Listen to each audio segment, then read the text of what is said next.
Witt in the studio teaching Mad World. We're going dark today, guys. Yeah, it's a darkness. It's kind of a dark song, yeah. Yeah. So this is Mad World's cool. We were just talking about this before this. There's like kind of two versions of it. Yep. There's like the Tears for Fears 80s synth pop version. That's the original. That's the original. To the best of our knowledge. Yeah.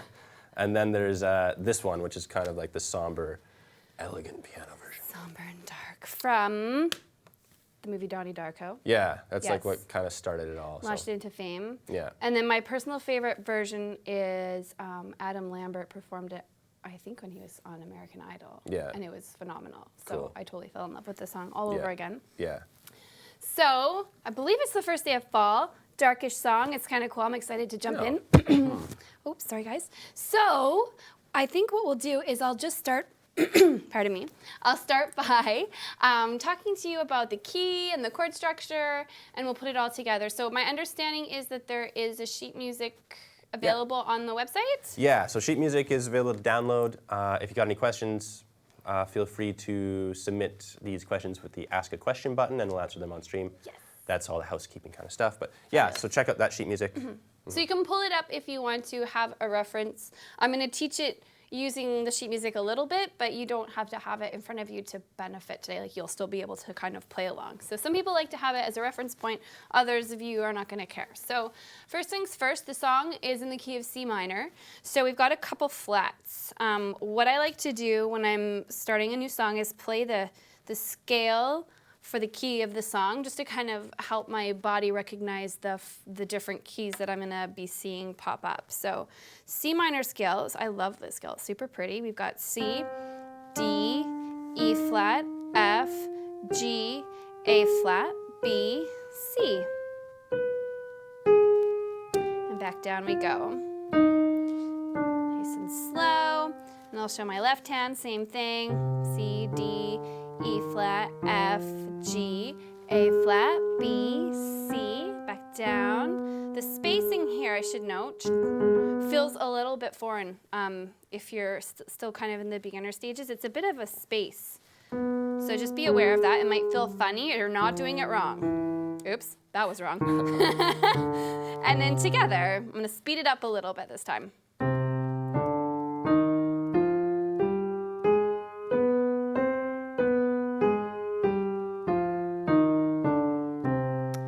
That's your C minor scale. So right off the hop, you know you're gonna be seeing some E flats and some A flats in there. Yeah, cool. Yeah. So there's your C minor. Play around with that. I usually spend a couple minutes just getting my fingers limbered up. And you know, it's a good way to increase your technique and sneak those scales in. Yeah. Okay, so in Mad World, we have only 4 chords. So that's actually, it's nice because it's a simple way to learn a song. It's repetitious, but it's beautifully repetitious. So it kind of takes some of the guesswork out. So in this song, we're going to be looking at F minor, A flat, E flat, and B flat. So those are our main chords. What I'm going to do is I'm actually going to start by playing through all 4 of those chords. So what I'm doing this for is I'm helping my eyes and my hands to learn the distance between those notes and the chord changes, so that when I go to learn the song, it's a little more smooth, it's a little faster. Yeah. So I think we could do this with the metronome. Sure.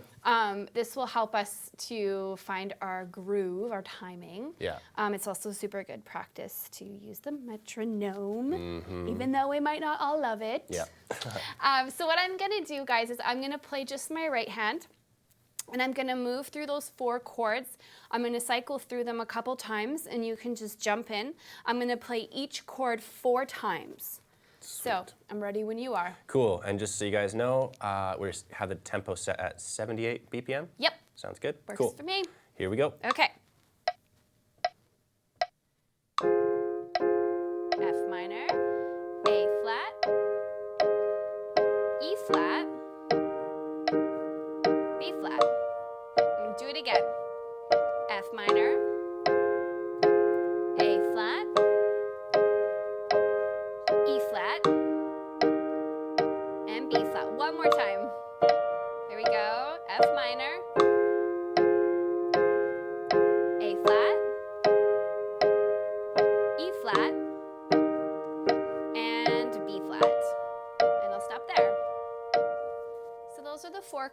Now, if you're new to chords, grab a pencil. I'm just gonna explain what 3 notes we're gonna be playing for each of the chords, because that might be really helpful for some of you. So F minor is F, A flat, and C. So that creates the F minor chord. A flat is A flat, C, and E flat. E flat chord in root position is going to be E flat, G, and B flat. And then the B flat chord is going to be B flat, D, and F. So as you can see, there's actually a lot of notes that are shared between the chords. So it's going to allow us to play some shortcuts really easily between them, but I'm going to go to that a little bit later. Cool. So let's run through those chords again. This time what I'm going to do is I'm going to throw in my left hand. So what I'm going to do with my left hand, because it's going to be something that's going to come in handy for the song, is I'm going to play a fifth. For each of the chords that I play with my right hand, I'm going to play the fifth. And what I mean by that is if this is an F minor chord, I'm going to place my 5 finger on F, and I'm going to place my thumb on the 5th note above that. So if I were to also play a triad, it's just a triad without its middle. So the bottom and the top, 5 and 1. Nice. So we can do that with the metronome too. And then All we right. can have a play along exercise. Cool. So here we go again. Okay.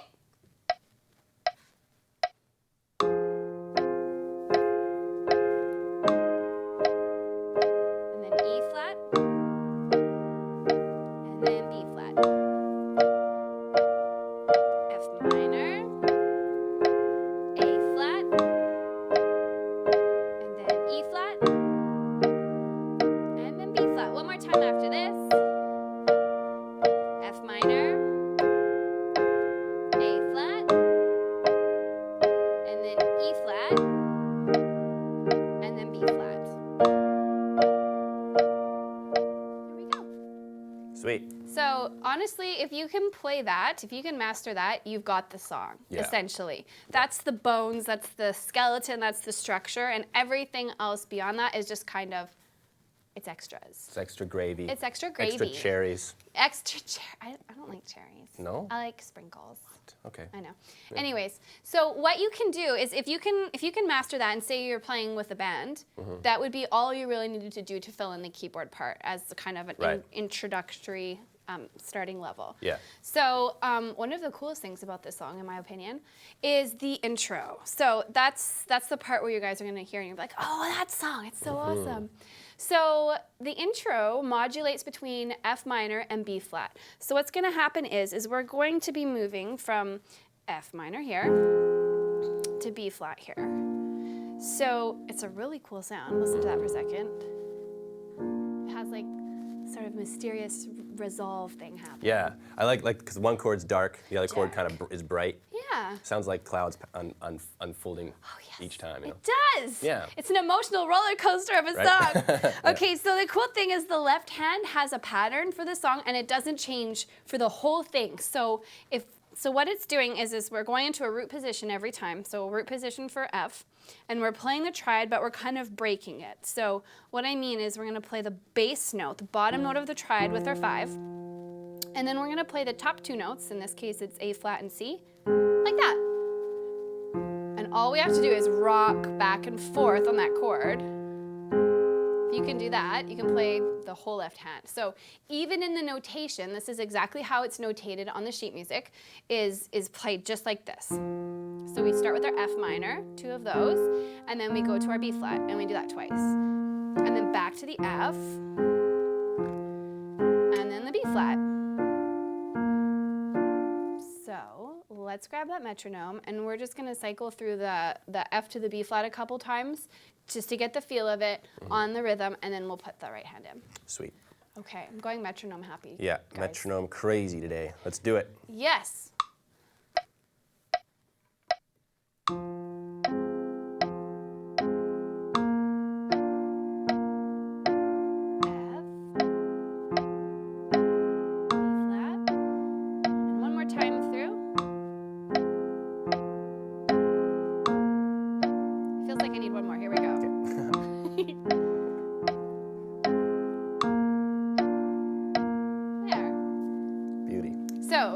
For some of you, if you're new, that movement between the 5 and the 1 and the 3 can be actually kind of tricky. It is a muscle memory thing. It's a skill that you have to develop. So if you're looking at my hands, you're going, oh my gosh, that's so simple. Why isn't it working? I can't do it. Don't freak out. Just go really slow. So my tricks for kind of establishing new left hand pattern stuff is grounding yourself on the bass note. So what I mean by that is I set my hand up in the right position, and then I really anchor down for that first note. So I tag a little extra weight on my first note. Not only does it help to carry the rhythm, but it helps to kind of solidify my hand position. And then the top notes, I play a little more softly. And I do a little bit of a rock in my wrist, and that helps just a little bit with the movement between the notes. So a couple pointers if it's feeling a little bit tricky. So there you have your intro for your left hand. Left hand's sorted out now. And then we've got our really pretty right hand melody. So all we have to do is set up in an F minor position. One of the things I love about this song is a lot of the melody stuff and the intro stuff is really close together, and it's just moving between the notes and the thirds of the chord. So it's actually, you're not having to travel very far. So if I set myself up here, this is going to be how it sounds.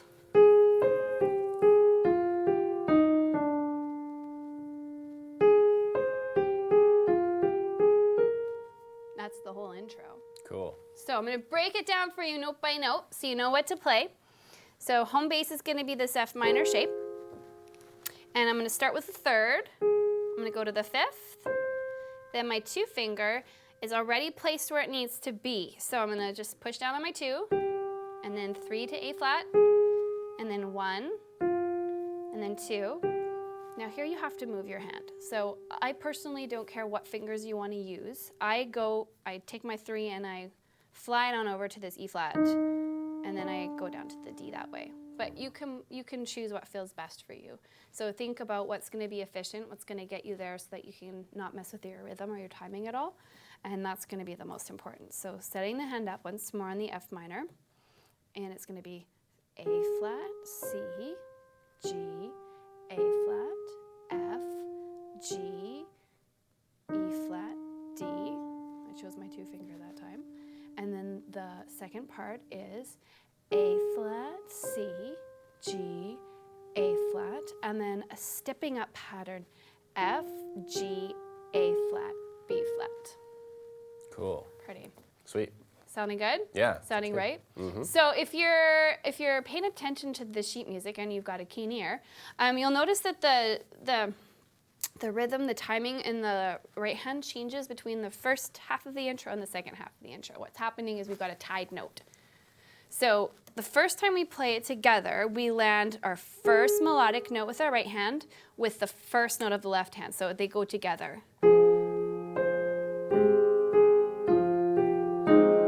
Then we switch to our B flat, we get 2 of those. Now before we change, this one's first. And then we play our F. Right. So it's not 100% super important. It's if you don't get that quite lined up perfectly right away, that's fine. Yeah. But it is how it's written. Right. So it creates this little bit of like, what do the hands do? Anyhow, Yeah. if you want to be paying attention to it, that's what's happening. Yeah, it is a cool thing to like loop that, and once you start getting that rhythm right, it feels pretty cool because Yes. it's like it's not an instinctual thing that Nope. like normally when you're working with hand independence, you just kind of want both your rhythms just be lined Work up. together. Totally. So when you have something that kind of just jumps the gun just a little bit, Yes. but when you get it still kind of in rhythm, you're like, oh man, I'm a serious pro now. I'm amazing. Yeah. Oh my gosh, I remember when I was first learning these little pushes or ties Yeah. in a band setting, I lost my mind. I was like, I can't do this. It was so hard and all these years of classical training and I was still suffering and Yeah. it took a while, but now it's I don't have to think about it, so. So how do you get it? Do you do like the one-ianda kind of thing? I think everybody's different. The one-iandas made me crazy. Yeah. What I did is I actually, if I had sheet music, I'd draw lines showing this note connects with this left-hand note. Oh, this yeah. note has nothing, and that would help me visually process it. I'd really listen, and I'd definitely take it hands apart, hands together. Yeah. So the one-iandies can work. Feel free to go for that if that's going to work for you. Yeah. But for me, it was like almost like a physical thing. It was like my coordination. I knew Right. what to do, but it took a while. Like Yeah. learning to ride a bike, I don't know. Yeah. Some people can do it really awesome, and some people it takes a while. Yeah. Crashing all the time. Yeah. So what I'm going to suggest we do is I'm going to suggest we put that metronome back on, and we're going to play with this intro melody with just our right hand to start. So we can play it together so that, you know, you guys can kind of get the feel, and then we'll add in the left hand and we'll work on that little tied note bit in there. Cool. Okay. All right. So set up in F minor. I'm ready to go. So Dorian can hit the old metronome button. metronome. Here we go. Here we go.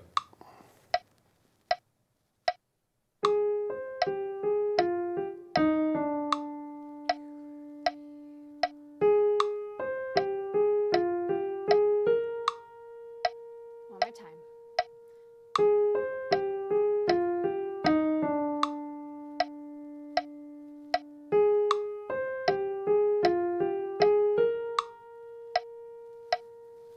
And that's the intro.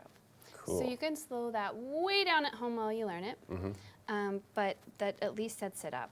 Yeah. So if you're struggling at all, you can decide if you want to focus on the note names. You can follow your sheet music. You can write down those note names, the A flat. I kind of said them out loud earlier.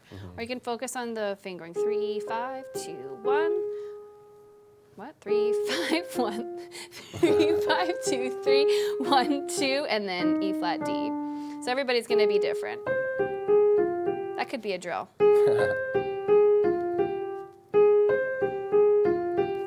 Over and over. Cool. Make it into sections. Okay, Yeah. let's do this hands together. Hands This together? is the fun part. This is All where right. it gets exciting.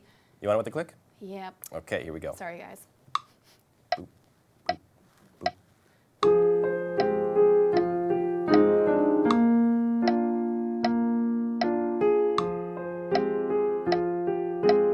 I'm going to repeat that together.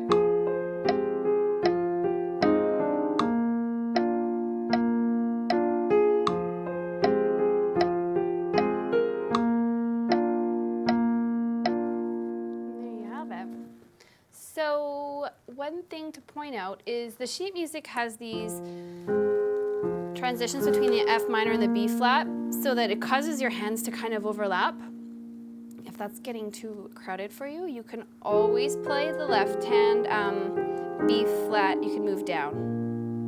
Right. That's okay. It's totally Yeah. acceptable. And when I play the intro, I like it up here.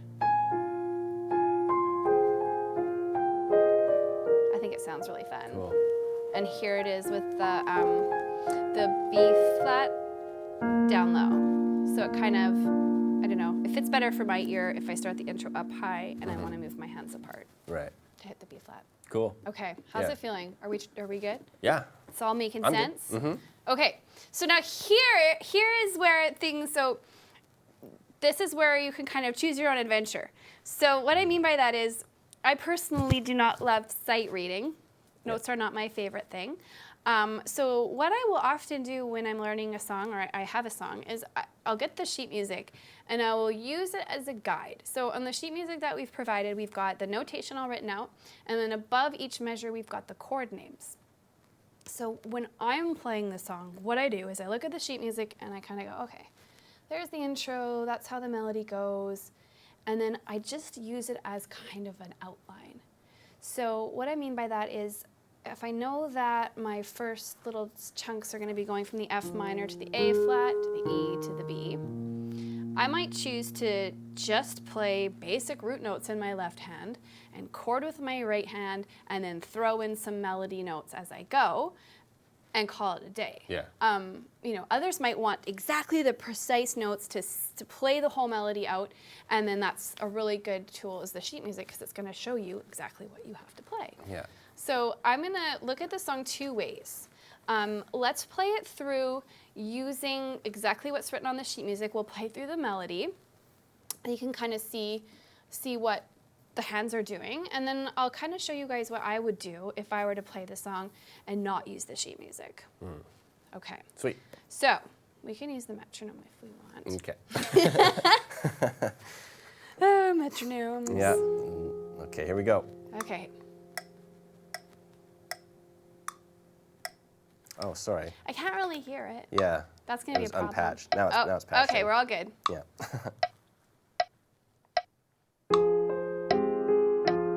There's our B flat.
Cool. So that was sheet music. And as you can see, the left hand just did that little pattern we learned at the beginning with the 5 and the 1 and 3. Yeah. And we're just rocking back and forth, but we're changing through the chords. So I wasn't actually reading the left hand notes. I was noting that on the sheet music, F minor, A flat, E flat, B flat. And I was just moving my hand accordingly, going into autopilot to play what I knew had to be played. So that is the first way. Now I found myself kind of getting like, oh, you know, I want to get creative about, I don't know, 2 lines into this song. Yeah. So let's look at how we can kind of break free a little bit. So let's talk about the shortcuts, because shortcuts are my favorite. So there's our root position F. And if we're going to play with some chording in this, and we know that we're going to be moving to our A flat chord next. A flat contains an A flat, a C, and an E flat. I'm going to do this movement. I don't have to move my hand around the keyboard. All I have to do is jump my thumb down 1 step. Now, beautifully, we're going to E flat next, and I'm already there. So to get to a root position E, boom, it's happened. I'm right in the right spot. And then I'm going to do another transition to get to B flat. I've got my B flat already. I know I need a B flat, a D, and an F. So F is here, and then we've got our D. So those are the chords. That's the quick and simple movement. You don't even have to think about it. I'm going to show it to you again. F minor, drop your thumb a step, and then you're going to transition to that E flat root position. So easy. And then your thumb goes down a half step, and you switch your 3 for your 2. And that's the whole song in shortcuts. So now you have a couple different ways to play. You can play it by moving your hand around to the root positions, or you can use those cool little shortcuts. And it highlights different tones, and it's cool. It gives you some variety, so you're not stuck playing the same thing, because it's a repetitious song. Yeah. So you want to have options to create something awesome. So I've got the sheet music, I've got my chords, I know exactly what I can do for substitutions. Let me show you what I would do if I were just playing this just to create a beautiful song, and I'm not stuck to a certain exact notation in my right hand. So do you want the metronome for this? Sure, if you want it. Yeah, let's do the metronome. Yeah. We got to keep it consistent. All right, metronome all the way, Metronome all the way all the way. home. Okay, let's do it. So I'm going to use the sheet music, and I'm going to play the intro exactly as it's notated, because I feel like you shouldn't mess with that. Yeah.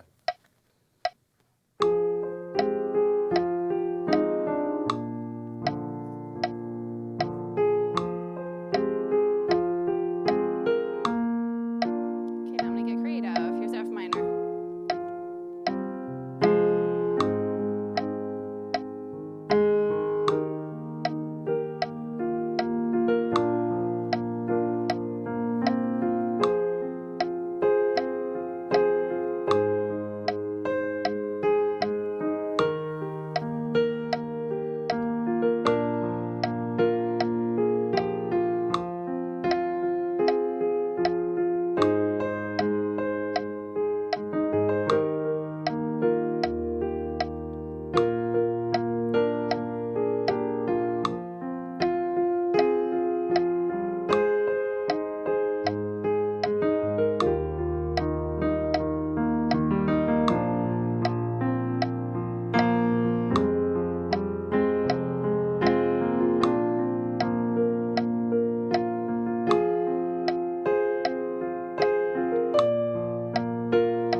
Never going to get played the same way twice, because I have no idea what I just did. Yeah. I used some of the tools and tips and tricks you can find in the Chord Hacks videos. Yeah. So just choosing left hand, I can play the root note, I can play the octave, I can play the fifth, I can do broken stuff, I can pick any of those that feel comfortable. My right hand's the same deal. I can play solid chords, I can add little twinkles and little runs in. I can pick out pieces of the melody of the song as I go and fit them in where I feel like it. And the sky's really the limit, so. Yeah. it could be whatever you want it to be. Sweet. So how's that all feeling so far?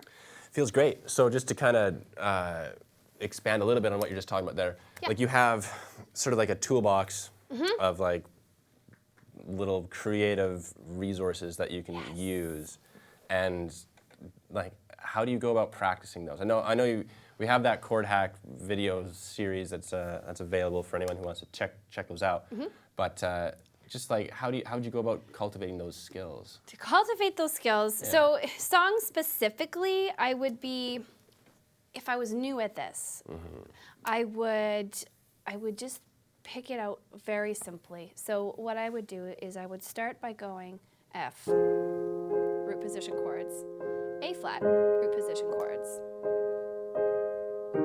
So simple, and then to the B flat. Yeah.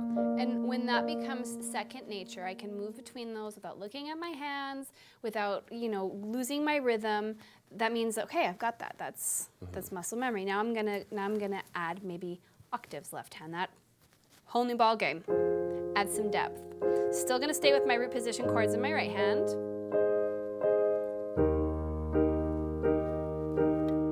Once that gets comfy, I'm going to start to get creative with my right hand. Now in this song, we've got this pattern happening on our left. So naturally, it felt kind of cool to do kind of a spin off that with my right hand. So I might practice this. All root position chords.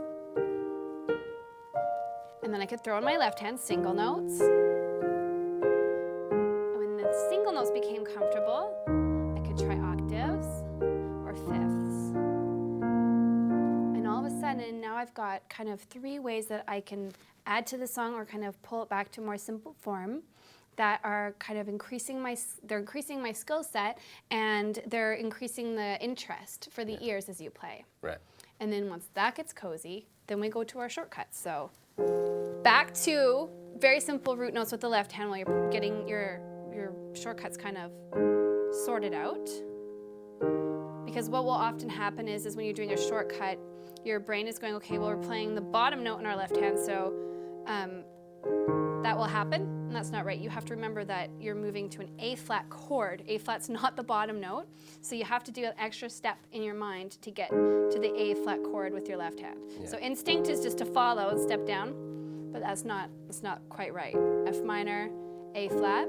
And seriously, say it out loud. You sound like a crazy person at home alone, but it helps. So the F minor, the A flat, the E, the B flat, and then slowly build the left hand up. Sweet. And then, you get to play with the little twinkles and runs and riffs and all the fun stuff. Cool. So I might decide that I'm going to follow the melody. Because if you're new to sheet music, it can be so much to try to read the right hand and the left hand. Like I find that's super overwhelming sometimes. So maybe I'm just gonna read the right hand, because I can do that, and follow the chords that are on the page for my left hand. So instead of playing this, I'm gonna do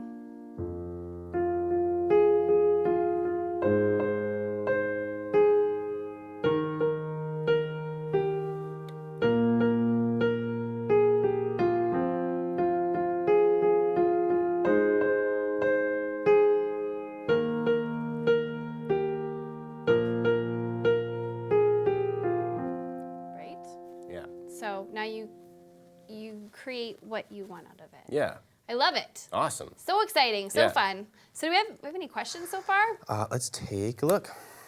Yeah, it's such a cool, to me it's like just a cool chord progression, It's different. Like those 4 chords just alone, they bring up so many like ideas. Oh my goodness, yes. Yeah. I wanted to mention that once you've mastered this song, to take it and run with it and maybe create your own composition using these as a foundation. Yeah. So they're actually going to sound good if you reorder them. Like you don't have to play them in the original order. You could flip them around: A flat, F, E flat, B flat. You can play with it. Yeah. Oh, you're smiling. Awesome. No, I'm not. Okay, good. No smiling. Yeah, no smiles. No smiles. No questions. No, what? No questions. It needs to be explained also well. Stunned reverence. That's all the thing says. Excellent. Like, whoa. That's all I got. Mad World's phenomenal. Yeah, it is a good song. You know what? And maybe it's cool if you wanted to take a look at the original. And like my thing with music is just like go nuts and don't ever like censor or limit your creative spot. So maybe you want to make some version mashing up the somber piano one with the synthy Tears for Fears version or something. Who knows, right? I always encourage my students when we're learning a song, a cover song, to find as many versions as possible to listen to, because all of those versions will influence your eventual outcome, and then you create something new and different, and it gives you inspiration that you might not otherwise have. So it's always good to get out there and view the different options. Awesome. So that's the song, right? That's the chords, Mad World. 4 chords. F minor, A flat, E flat, and B flat. Yeah. If you can play those chords, start simple, learn the chords in root position, work on your rhythm. What was our metronome set at? 78. 78. We've got 4/4 timing. So it's really, really straightforward timing. Build from your 4 chords, and you've got your song. Yeah. Yep. Sweet. Sweet. Do you want to play it one more time? Yes, I absolutely will. Okay.